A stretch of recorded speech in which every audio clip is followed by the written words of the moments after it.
Қайырлы күн, құрметті оқырмандарым, каналыма қош келдіңіздер. Сіздермен бірге Гүлбану. Бүгін сіздермен қамыры езілмей, жыртылмайтын дана-дана болып пісетін пельменді жасап көрсететін боламын. Ендеше видеоны соңына дейін қарап, міндетті түрде арнама тіркелмеген болсаңыз, тіркеліп, қолдау ретінде лайк басып, пікір қалдыруды да ұмытпаңыздар. Ал ендеше біз бисмиллах деп бастаймыз. Ең алдымен қамырын дайындап аламыз. Ол үшін бізге бір жұмыртқа және де бір пиала су қажет болады.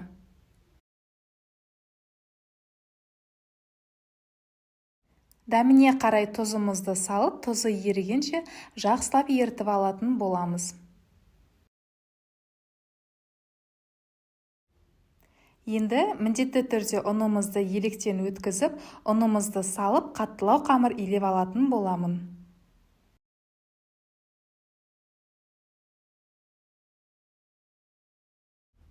Қамырды басында илегенде қатты болып тұрады, кейін бір тындырып қойғаннан кейін сәл жұмсарады. Одан еш уайымдамаңыздар, қамырым қатты болып қалды деп.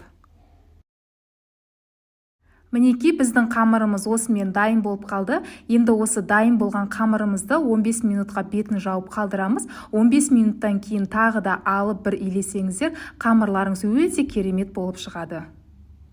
Ал енді тұшпараның салмасын дайындайтын боламын. Ол үшін бізге осындай үлкен пияз қажет болады. Менің пиязым үлкен болғандықтан тек осындай бір үлкен пайдаландым. Ал егер сіздерде кішкентай пияз болатын болса, онда 2-3 бөлігін қолдансаңыздар болады. Құрметті көрермендерім, менің осы видеом сіздерге пайдалы болып ұнап жатса, міндетті түрде арнаға тіркеліп, комментарий бөліміне өз ойларыңызбен бөлісіп қойыңыздар дегім келеді. Және де осы видеоны жақындарыңызға, туысқандарыңызға таратып, яғни бөлісіп, қазақ каналдарының дамуына өз үлестеріңізді қоссаңыздар дегім келеді. Мінекей біз пиязымызды турап, яғни майда бөліктерге турап осылай дайындап алдық. Енді осының үстіне фаршымызды салып алдым. Фарштың кез келген түрін қолдансаңыздар болады. Дәміне қарай тұз, бұрышымды салып, жақсылап қолдың көмегімен бір араластырып алатын боламын. Мендегі фарштың түрі сиыр етінен дайындалған фарш өте дәмді, ерекше болып шығады. Мінекей осымен біздің салмамыз да дайын, керемет болып шықты. Ал ендігі кезекте біз тұшпараның қамырын жайып алатын боламыз. Ұнымызды себе отыра, осылай алғашқыда осылай қолдың көмегімен формамызға, яғни келтіріп алатын боламыз. Содан соң оқтаудың көмегіне жүгініп, екі шетін айналдыра отыра қамырымызды, яғни қалың да емес, жұқа да емес, орташа көлемде жайып алатын боламын.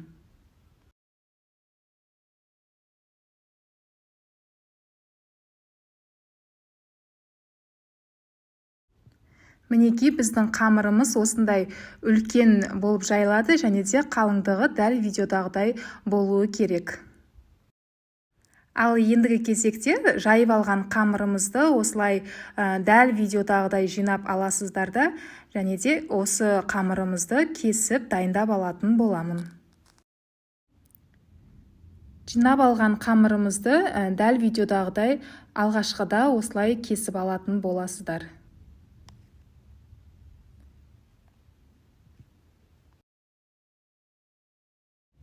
Қамырымыз өте керемет болып жайылып шыққан, кесілуге де өте ыңғайлы болып тұр.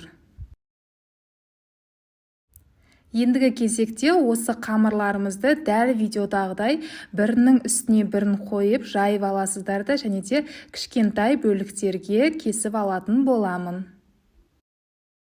Мінекей біздің қамырымыз көріп тұрғандарыңыздай осындай қалыңдықта болды, және де дәл видеодағыдай осылай кішкентай төрт бұрышты етіп кесіп шығатын боламын.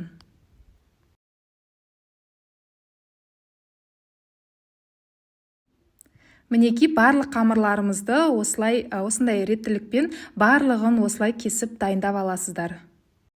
Осымен қамыр дайын, кесіп дайындап алдық. Енді осының үстіне жаңағы дайындап қойған салмамызды салып алып, және де яғни тұшпараның формасына келтіріп, барлық тұшпараларымызды түйіп, пісіруге дайындап алатын боламын. Пельменді түю алғашқыда қиын болып көрінуі мүмкін. Егер сіздер алғаш рет, яғни бірінші рет жасап үйреніп жатсаңыздар, дәл осы видео сіздерге пайдалы болды деп ойлаймын. Және де жасалу жолын осылай видеодан қарап жасап көріңіздер дегім келеді.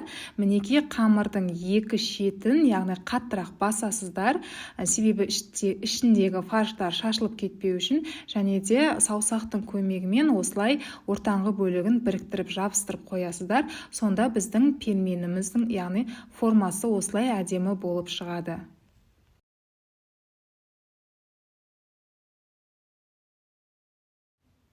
Мінекей барлық пельмендерді осылай алдын ала түйіп дайындап қоясыздар.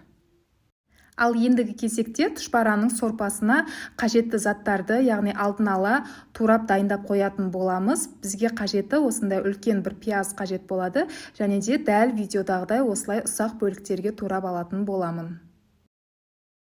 Осы жерде айта кететін жайт, әркім пельменнің сорпасын әртүрлі дайындайды.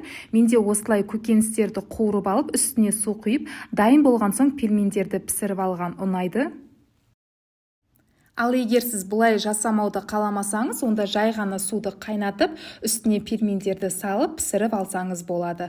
Яғни бетіне әдемілеп подливасын жасап, жақындарыңызға ұсына берсеңіз болады. Біздің отбасымызға осылай ұнағандықтан осылай жасап алдым. Ал ендігі кезекте, яғни көкөністерімізді қуырып пісіріп алатын боламын. Ол үшін қазанымызға майымызды құйып, қызып тұрған майда пиязымыз сарғайғанша пісіріп алатын боламын.